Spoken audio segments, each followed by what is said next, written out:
జనవరి 2026లో ఎన్ని cars sales అయ్యాయని తెలుసుకుందాం. ఏది నెంబర్ 1లో ఉంది, ఏ బ్రాండ్ ఏ పొజిషన్లో ఉందని తెలుసుకుందాం. యాక్చువల్గా చూస్తే కొన్ని హైలైట్స్ కూడా ఉన్నాయి ఈ మంత్కి సంబంధించి, అది కూడా పర్టికులర్లీ టాటాకి సంబంధించి. అదేంటో చూద్దాం. ఇప్పుడు మనకెప్పుడు తెలుసు కదా, ఫస్ట్ పొజిషన్లో ఉండేది మారుతి సుజుకినే ఉంటుంది అనమాట. సో దానికి దగ్గరికి వెళ్ళాలన్నా, దాన్ని బీట్ చేయాలన్నా కానీ చాలా కష్టం, చాలా టైం పడుతుంది. యాక్చువల్గా అది పాసిబుల్ అయితే హుండాయ్ నుంచే అయ్యిండాలని నేను అనుకున్నాను, అవుతుంది అనుకున్నాను కూడా ఒకానొక సమయంలో. కానీ వాళ్ళ అప్రోచ్ చూసిన తర్వాత అది ఆ హోప్సే లేకుండా పోయినాయి. వాళ్ళు ఇప్పుడు 4th పొజిషన్లో ఉండారనమాట. కొన్ని నెలల నుంచి అలాగే ఉంది వాళ్ళ పరిస్థితి. సో ఇది ఎందుకంటే కారణం తెలుసు కదా, మల్టిపుల్ టైమ్స్ చెప్పాను నేను. వాళ్ళ ఫోకస్ ఎప్పుడు ఫీచర్స్ పైనే ఉండేదన్నమాట. వాళ్ళు ఎప్పుడు కానీ డ్రైవింగ్ డైనమిక్స్, సేఫ్టీ, ఇట్లాంటి వాటిపైన ఎప్పుడు కానీ ఫోకస్ ఎక్కువ చూపించలేదు వాళ్ళు. కాబట్టి వాళ్ళు ఈ పొజిషన్లో ఉన్నారు. సో ఇప్పుడు మనము ఫస్ట్ పొజిషన్లో మారుతి సుజుకినే ఉంది ఇప్పటికీ, ఇంకా చాలా సంవత్సరాలు కూడా అలాగే ఉంటుంది అనుకుంటాను. నెక్స్ట్ పొజిషన్లో వచ్చేసి మన టాటా వాళ్ళు ఉన్నారనమాట. ఈ పొజిషన్లో ఎప్పుడు ఇద్దరు ఫైట్ చేసుకుంటున్నారు, మన Tata and then Mahindra. So ఈసారి అయితే టాటా వాళ్ళు సెకండ్ పొజిషన్కి వచ్చారు.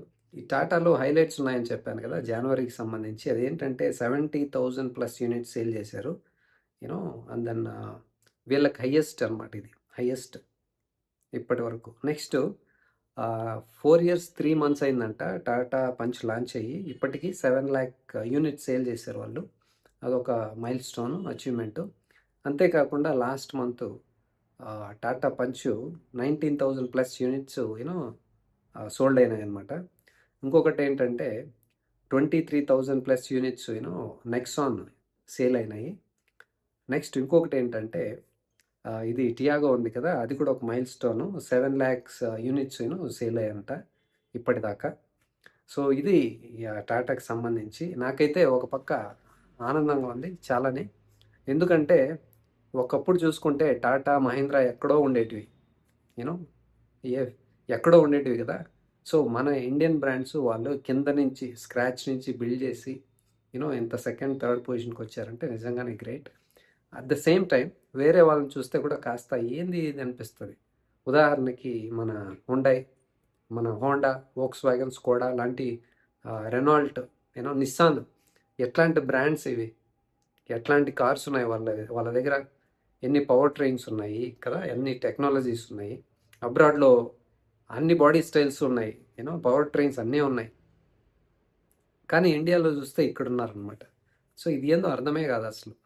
సో ఇప్పుడు పొజిషన్ చూడండి, ఫస్ట్ సుజుకి ఉంది, తర్వాత టాటా వచ్చింది, తర్వాత మహీంద్రా 63,000+ యూనిట్స్ అనమాట మహీంద్రావి. హుండాయ్ అయితే 59,000 యూనిట్స్ ఉన్నాయి. నెక్స్ట్ టొయోటా ఉంది, టొయోటా 30,000+ యూనిట్స్ ఉన్నాయి. టాప్ 5 అనమాట ఇవి. సో ఇక్కడ నాకు ఒకటి, మనకు తెలుసు కదా టొయోటా కార్ల సేల్స్ ఎందుకు ఇంత ఎక్కువ ఉందంటే, సుజుకి కార్లు వీళ్ళు అమ్ముతున్నారనమాట. కాబట్టి ఈ మధ్యకాలంలో సేల్ ఎక్కువ వస్తుందన్నమాట నెంబర్స్. సో ఇది తెలుసు కదా మనకి, బలినో, ఫ్రాంక్స్, ఇవన్నీ వాళ్ళు రీబ్యాట్ చేసి అమ్ముతున్నారనమాట. సో ఇంకా కొన్ని కార్స్ ఉన్నాయి అలాగా. నెక్స్ట్ పొజిషన్లో వచ్చేసి కియా ఉంది, 27,000+ యూనిట్స్. నెక్స్ట్ పొజిషన్ హోండాలో ఉంది. దీన్ని చూస్తే చాలామందికి నచ్చదనమాట, హోండా ఏంటి ఈ పొజిషన్లో ఉండడం ఏంటి అని. So Honda is known for reliability, durability, మంచి క్వాలిటీ కార్లు ఇస్తారు, మంచి ఇంజన్స్ ఇస్తారు, డ్రైవింగ్ చేయడానికి చాలా బాగుంటాయి, సేఫ్టీ ఉంటాయి, డ్రైవింగ్ డైనమిక్స్ బాగుంటాయి. ఒకప్పుడు ఎట్లుండేది ఆ బ్రాండ్, ఇప్పుడు చూడండి ఎక్కడున్నారు, 7th పొజిషన్లో ఉన్నారు. అది కూడా ఎన్ని నెంబర్స్, 6,193 యూనిట్స్ మాత్రమే. So this is not at all, చూడ్డానికే బాగాలేదు ఇది. ఇప్పటికీ మీరు హోండా కార్ల ఓనర్ని అడిగితే they will be very happy about Honda brand, Honda product. ఇక్కడ ఎందుకు ఇలా ఉన్నారో మనకు అర్థం కావట్లేదు. ప్రోడక్ట్స్ ఉండవు, ప్రోడక్ట్స్ ఉన్న వాళ్ళు ఏదో దాన్ని వెంటనే ఫేస్ లిఫ్ట్లు తీసుకురారు, మంచి టెక్నాలజీ ఎవరు, కొత్త మోడల్స్ లాంచ్ చేయొచ్చు కదా, ఉన్న మోడల్స్ని కూడా తీసేశారనమాట. సో ఇదండి. ఇంకా మన కింద కూడా ఇంకా కొన్ని బ్రాండ్స్ ఉన్నాయి కదా, అవన్నీ నెంబర్స్ చెప్పలేదు, ఈ టాప్ 5 చెప్దాం అనుకున్నాను. 7 వరకు వచ్చాను. మన హోండా ఉంది కదా ఇక్కడ, దాని గురించి మాట్లాడదాం అనేసి. హోండా అనేది నిజంగానే కాంట్ బిలీవ్ అండి. వాళ్ళ కార్లు అయితే ఇప్పటికి కూడా చాలా బాగుంటాయి ఇవి. సో చూద్దాం ఫ్యూచర్‌లో వాళ్ళు తొందరలో 10 కార్లు లాంచ్ చేస్తామని చెప్పారు. అది ఎప్పుడు లాంచ్ చేస్తారో ఏమో! ఈ ఫేస్ లిఫ్ట్ కూడా రాబోతుంది. Honda city and Honda elevate ఈ సంవత్సరం రాబోతున్నాయి ఫేస్ లిఫ్ట్. ఇంకొక మిస్టేక్ ఏం చేశారంటే వాళ్ళు హోండా అమేజ్ ఫేస్ లిఫ్ట్ తీసుకొచ్చారు కదా! దాని ప్లేస్‌లో ఏదన్నా సబ్ 4 మీటర్ ఎస్యూవీనో లేకపోతే పంచ్ కాంపిటీషన్‌లో మైక్రో ఎస్యూవీనో లాంచ్ చేసుంటే వాళ్ళ పొజిషన్ అట్‌లీస్ట్ 10,000, 15,000 యూనిట్స్ అన్నా సేల్ అయ్యుండేటివి పర్ మంత్. వాళ్ళు ఎక్కడ సేల్స్ డిమాండ్ లేదో దానిపైన వర్క్ చేస్తున్నారు. ఇప్పుడు సెడాన్‌కి హ్యాచ్ బ్యాక్ అంత డిమాండ్ లేదు. ఇప్పుడు అమేజ్‌ని ఎందుకు ఫేస్ లిఫ్ట్ తీసుకొచ్చారో నాకు అర్థం కావట్లేదు. దాని ప్లేస్‌లో ఏదైనా సబ్ 4 మీటర్ తెచ్చుండొచ్చు కదా! మైక్రో ఎస్యూవీ తెచ్చుండొచ్చు కదా! పంచ్ కాంపిటీషన్‌గా. అలాంటివి చేయలా. ఎలివేట్ తెచ్చారు. దాంట్లో కూడా హైబ్రిడ్ తీసుకురాలా ఏంటో మరి. So this is how they are making mistakes. ఇప్పుడు మన ప్రజలకి ఏం కావాలి, వాళ్ళు ఏం కోరుకుంటున్నారో అది తెలుసుకొని ఆ బాడీ స్టైలు, ఆ ఇంజను అట్లాంటివి తీసుకొస్తే సేల్ బాగా జరుగుతుంది. వాళ్ళకు మంచిదే, మనకు మంచిదే కదా! మంచి బ్రాండు, మంచి క్వాలిటీ, రిలయబిలిటీ, డ్యూరబిలిటీ మంచి ఆప్షన్స్ ఉన్నప్పుడు మనకు మంచి ప్రైస్ కూడా దొరుకుతాయి. మంచి బాడీ స్టైల్స్ కూడా దొరుకుతాయి కదా! సో ఇదన్నమాట పరిస్థితి. హుండాయిది కూడా అంతే. హుండాయిది కూడా వాళ్ళు ఇప్పటికైనా కాస్త మేల్కొని ఏదో చెప్పారు. చాలా కార్ల నంబర్స్ చెప్పారు. తొందరలో లాంచ్ చేయబోతున్నాం అనేసి. సో చూద్దాం. ఇప్పుడైతే వెన్యూ ఒకటొచ్చింది. తర్వాత ఇంకోటి బేయాన్ అనేసి కూడా అది కూడా రాబోతుంది. ఇంకా ఫేస్ లిఫ్ట్‌లు కూడా రాబోతున్నాయి. ఫేస్ లిఫ్ట్‌లు వచ్చినంత మాత్రాన రివైవ్ చేయలేరనమాట బ్రాండ్‌ని. సేఫ్టీ పైన, డ్రైవింగ్ డైనమిక్స్ పైన మంచి బాడీ స్టైల్స్ ఇవ్వాలి. Genuine body styles. ఏదో ఇప్పుడు పంచ్ కాంపిటీషన్ ఇచ్చారు కదా! ఎక్స్టర్ అది యాక్చువల్‌గా స్క్వైరిష్ బాక్స్ డిజైన్‌లో చేసుంటే లుక్ కాస్త బాగుండేది. సో ఇంకా చూద్దాం. ఇది ఎక్స్టర్ కూడా ఫేస్ లిఫ్ట్ రాబోతుంది. సో నెక్స్ట్ ఇయర్ అన్నా వాళ్ళకి బాగుంటుందేమో చూద్దాం.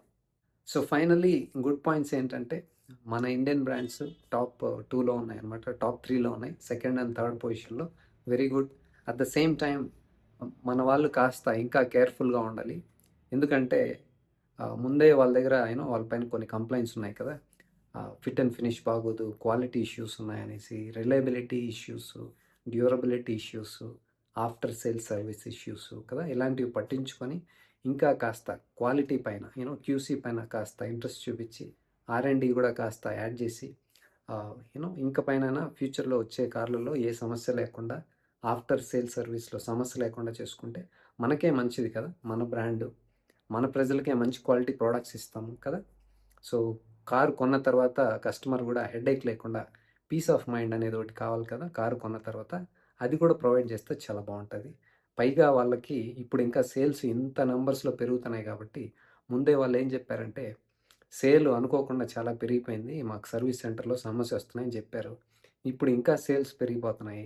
ఇప్పుడు ఏం చేయబోతారో వాళ్ళకి టెక్నీషియన్స్‌కి ట్రైనింగ్ ఎలా ఇస్తారు? సర్వీస్ సెంటర్స్ నెంబర్స్ ఎలా పెంచబోతున్నారు? అది కూడా ఒక ఇష్యూ కాబోతుందనమాట. సో ఎనీవేస్ వాళ్ళు అన్నిటికీ రెడీగా ఉండాలి. Service and then service quality, product quality దేంట్లో కూడా కాంప్రమైజ్ కాకూడదు. ఫ్యూచర్‌లో ఇప్పుడు మనము యూరోప్ కార్లు కూడా రాబోతున్నాయి కదా! సో ఇప్పుడు మనకు కూడా ఒక ఆప్షన్ ఉంది కదా! మన కార్లు కూడా యూరోప్‌కి పంపించొచ్చు. సో కాబట్టి క్వాలిటీలో కాంప్రమైజ్ కాకుండా క్వాలిటీ నెక్స్ట్ లెవెల్‌కి తీసుకెళ్తే మనకు మంచి ప్రొడక్ట్స్ వస్తాయి. మన బ్రాండ్ ఫారెన్‌కి కూడా వెళ్ళడానికి సులువుగా ఉంటుంది. సో చూద్దాం ఏమవుతుందో.